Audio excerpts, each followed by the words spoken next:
Wix Studio, one end-to-end web creation platform for your agency to deliver exceptional work with absolute efficiency.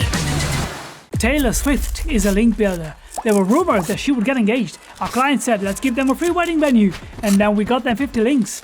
That's digital PR. Managing multiple clients or large websites? Automate your SEO with Ali AI. Start your free trial now.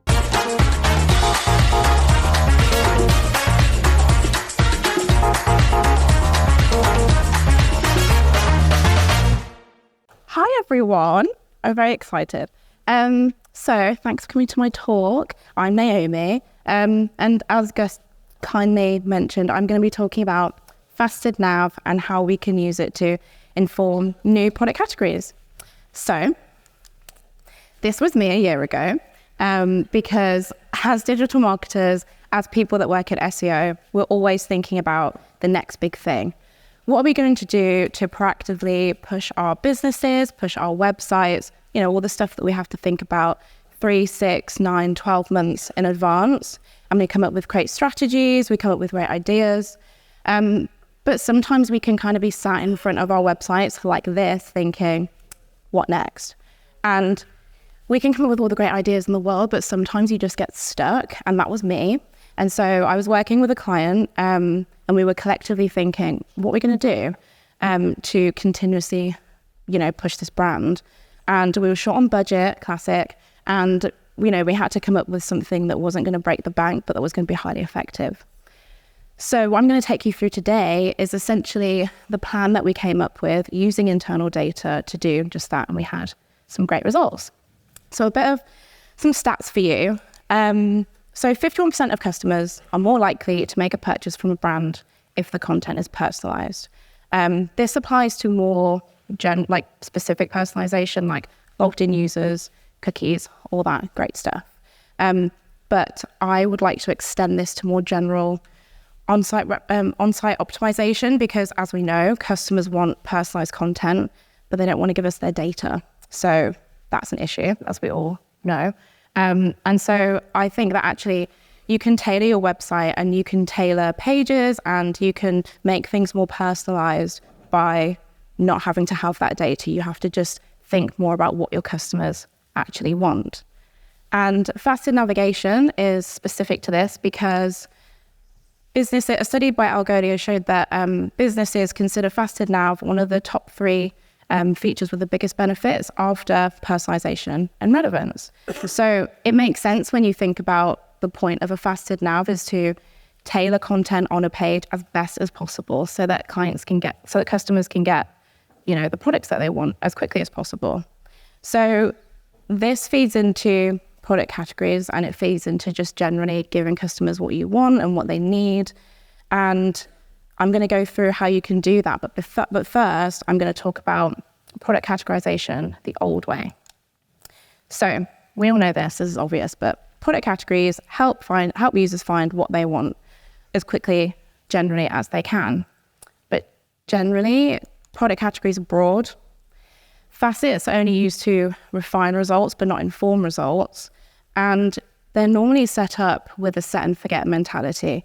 You come up with your product categories, you come up with your products, you tailor your faceted nav sometimes to the products on that page, and then you're kind of like, okay, cool, done that, let's move on to something else.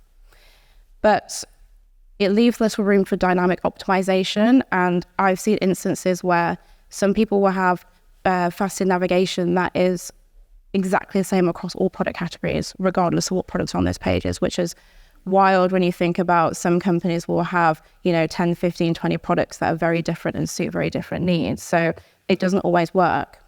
And 61% of users say that they'll go to another site if they don't find what they want within 5 seconds. This is obvious. We all work in digital marketing and we know that people's attention spans are very, very low. So when you think of this and then you think about the fact that it's probably going to go down to 3 seconds or 2 seconds because as the internet is becoming more advanced, people are getting what they want in a far quicker amount of time. So users expect to find what they want as quickly as possible. And I'm here to kind of argue today that you might have a faceted nav, which is fine, but if somebody lands on the page and they still have to do the additional work, that's not actually suited to what they want to find. So they'll be on your website, but like, I want, I don't know, a pair of trainers. If they want a pair of running trainers, they still have to filter for running. They have to filter for maybe trail running, have to filter for women. It's a lot of work. And let's be honest, no one's really doing this. No one really wants to do it. And if they are doing it, if you think about that 5 seconds, which will probably be 2 seconds or maybe even 1 second, they're not going to be doing it for much longer. So there's a benefit to making sure that your product categories and your subcategories are as tailored as possible without relying on that data that people don't really want to give us. And there's a revenue benefit as well, because 48% of customers spend more money when their experience is personalized, which makes complete sense because it's giving people what they want when they want it. So yes, this is a talk about faceted nav and not personalization, but let's reframe it in a way where your faceted navigation can be used for personalization. So let's talk about product categorization the new way. We know this, but put your customer first. This is very obvious. This is what we all strive to do. But when you're bogged down with KPIs, stakeholders, managers, clients, it's very easy to forget this and kind of get bogged down in the nitty-gritty, especially when you're doing something quite technical. So this whole approach is about putting your customer first and putting your customer at the forefront of how you design your website, which is the goal. So faceted navigation is and can be used as a data tool to gain insights into customer preferences. It's not just a means to an end. And I believe that in the way that we review keyword research annually, however often you do it, to make sure it's still aligned with your audience, what your users want, how people are searching, you should be reviewing your faceted navigation and your product categories in the exact same way. And when you start to think like this, you can discover new subcategories, you can tailor your sites to your customers' needs, whether they're new or returning, and you can improve your visibility and competitiveness. So that's great. So how do we do it? Now, a quick caveat is that in an ideal world, you would have tracking in place to monitor your faceted navigation, because you will be able to get insights into how people are using it, what are the most popular categories, what are the most popular facets. But I understand that many businesses don't have this, and it can require a lot of budget and a lot of dev time, and you might not have that. So step 0 in an ideal world would be get tracking in place. But this example that I'm going to go through in this method does not rely on that, so you're all good. And the industry that I'm going to go through is sofas. And the reason for this is A, because this is an industry that I've done this for and it's very effective. And B, we know what a sofa is. We've all sat on one. We probably all know someone who's tried to buy one. So hopefully it's relevant to everybody. And I just want to show how much opportunity there is for something that's relatively quite basic. So step 1, pick a category. Now, I would suggest trying to pick a category that is very broad. And if you haven't got any broad categories that you know as the expert or that your client knows, requires a lot of filtering and has a very extensive faceted navigation, because this is where you're going to find the most opportunity. So we're going to use Loaf. Loaf was not the client, just to make that very clear. And please, no one Loaf come for me. It was just a good brand to choose for sofas. So if we pick sofas, it's incredibly broad. There's so much filtering that has to go into it. Also, sofas are quite expensive, so people are very specific before they even get to the point of actually wanting to buy it. So we'll go with sofas as the category. Step 2 is you need to find the demand. Now, this is where if you have tracking in place, that's perfect, because that data that you've accumulated will show you the demand. You'll know what people are looking for the most, what are the best-selling categories that people are looking into. But if you don't have tracking in place, this is where you can use your faceted navigation, which I'm going to come on to in a second. But I would implore you to speak to your sales teams, your customer service teams, and if you have physical stores, make sure you speak to the people that are on the shop floor, because they're interacting with your customers every single day, and they will know the little niggles and what people ask for and things that people don't really like and things that people really do like and therefore makes them want to make the purchase. So find the demand, speak to your team. If we look at the faceted nav as a method of doing this, and we use loaf again. So in this example, you can look at type. You can look at styles. You can look at sizes, and then you can also look at colors and fabrics. So each of these is a potential subcategory. It's a way that people can find the products that they want in the quickest amount of time. And step 3 is keyword research. So once you have your idea of, okay, we've got these 5, 10, 15 potential subcategories, you need to use keyword research to basically back up your findings. And if you have even many options, this is a really good way of helping you prioritize basically and making sure you're looking at the most lucrative one first, etc. So continue with sofas. We'll go with corner sofas because type, as we know, was one of the options. And it has 110k searches. Perfect, lovely. Definitely demand there for subcategories that are related to corner sofas. Grey sofas, because we know that colour is another option that people like to search for. Still a lovely, lovely search volume of 10k, and it's relatively easy. I know that difficulty is, but generally we know that not many people are doing this. So grey sofas, 10k, perfect. Now, grey corner sofas, so we're getting a bit longer tail now, 10k searches. So there's more potential here to even go as deep as having colour and type. And then if we put them all together and add in fabric, grey leather corner sofas has 1.3 thousand searches, which is not as much as the others, but there's still a demand there. So all of a sudden we're getting really good insights into, okay, a lot of people are looking for this and there are so many options here. And at the moment, if we look at loaf, they have to do the work to even get to that place in the first place. So in total, in this example, we have 21,000 searches, which is a huge demand.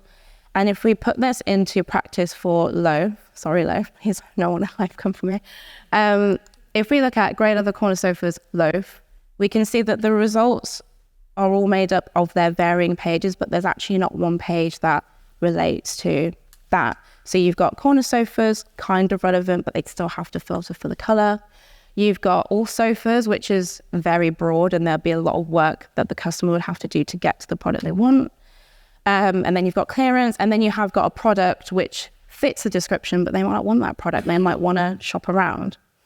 So if we take out loaf and we just look at the industry, out of the top 5 search results, only 2 of them are actually specific to the query. So if you're a customer and you want a grey leather corner sofa, you're not going to go to leather corner sofas or DFS or any of these other ones. You're going to go for the one that gives you exactly what you want. So this is how you can build this out, and the potential in the industry is wild. And this isn't just sofas. You can do this in the fashion industry. I've done this for gardening clients. Anything that has the potential to be filtered and you have to use a faceted nav to get your product, this can work for.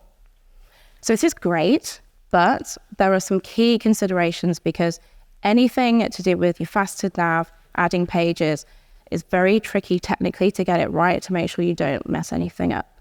So there are 3 key questions that you need to ask yourself. There are more, but for the sake of this talk, I've simplified it.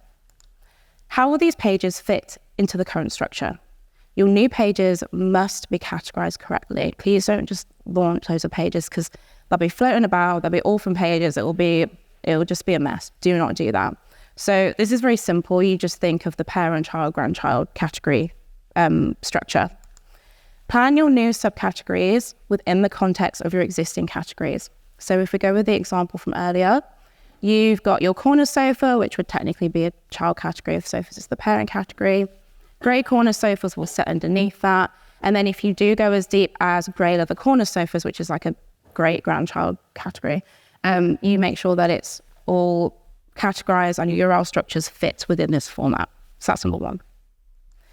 Second question is, how will the existing facets work on the site with these new pages live? When it comes to faster navigation, things can get quite tricky. So I believe there are 2 main options that you have, and it is completely dependent on the capability of your website. So option 1 is the facets with a corresponding page when they're clicked on, will take the user to that page. For example, someone wants a grey corner sofa. They go on the corner sofa page, they click on grey in the faceted nav, and then they are taken to that page. Option 2 is that your facets just work like normal. So the content on the page changes, users aren't taken anywhere, we're all happy. And it is completely dependent. There's not really a preference. There are some other technical considerations, but it would be very long, so you can grab me offers if you want to talk about those. And regardless of what you choose, make sure that your faceted navigation is not indexed, because that is not a good time for anybody. It's just not a vibe. And the third question is, will the page actually add value? Very simple. If it doesn't add value, please don't do it, because you'll waste your time, you'll waste your budget, you'll waste your dev's time, because it's very tempting to do this and think, oh, there's so much potential. We can add all these pages. Oh my God, it's great. Let's do all of them. But if the demand isn't there, you are absolutely going to be wasting your time. And you also won't be able to prove that it works, because it's not going to work as well as you planned, and you're not going to get the results that you are looking for, which is lovely. So I mentioned the client before, where I was the crying little girl and not having a good time. I can't tell you who the client was. It was not Loaf, but I'm called them the Secret Sofa Company. And this is the client that I did this for, and it worked really well. And I've put this case study in here just to show you how this can translate into real revenue, because that is the goal at the end of the day. So for this client, we went through all of the steps that I've just taken you through. And I also found out from the client and from their customer service team that the first thing people want to have an idea of before they buy a sofa is color. So we did actually go down into the great grandchild page realm, and we mixed color, fabric, type, and we built 50 new categories combining all of these areas. We used a mixture of search data and internal data, as I've already said, based on the best-selling colors and fabrics, because obviously there are hundreds of colors. So we went with the ones that were the most lucrative from a revenue standpoint. And we also created supporting blog content to link to the new categories, just to make sure that that SEO foundation is there. We made sure that we got backlinks to this content, so that when they launched, they had the best possible chance of success. We didn't just launch them and was like, right, on your way. You want to make sure you have a really robust structure in place to make sure it really soars. And we did all of this, and we generated over £30,000 in the first 2 months from these new pages alone. So this is not related to the existing pages. This is just these 50 new subcategories that we added, which is insane when you consider that before they were just working on types and nothing else. So that's a lot of information. I don't expect you to remember all of this, but I have put some key takeaways away, just 3. If you remember nothing else, please remember these. Number 1, start tracking your faceted navigation, and make sure that it's actually relevant to the products on the page. Even if you are not able to put this in motion next week, next month, next year even, it's better to get that data in place, because when you do come to do something like this, you'll be amazed about the amount of insight that you can gain, and you'll learn things about your customers that you might not have considered before. Same thing with your product categories. Review them. Make sure they're still relevant to what you sell, for one. I've actually worked with clients where they have whole new categories that they've moved into, and they've just not made the pages on their website, or they've just dumped them in one of their other pages and it's not relevant. So just keep reviewing your product categories. Make sure they still align with your audience and your customers. And then speak to your sales teams, as I've said. It's wild that in marketing, we don't always speak to the sales teams, we don't speak to the people on the ground, but we're all pushing for the same goal. So make sure you speak to them and get those insights, have workshops, and just understand what is it that people actually want from our products, because it's very easy when you're in head office to almost be one step removed without meaning to. So if you do nothing else, just definitely do this. And good luck. Thanks for listening. Please connect with me on LinkedIn and let me know how you get on. And thanks for coming to my talk.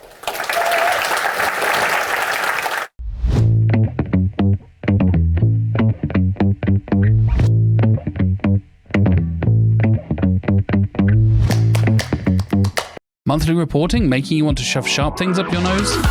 try Dragon Metrics, the all-in-one SEO software with mind-blowing reporting tools.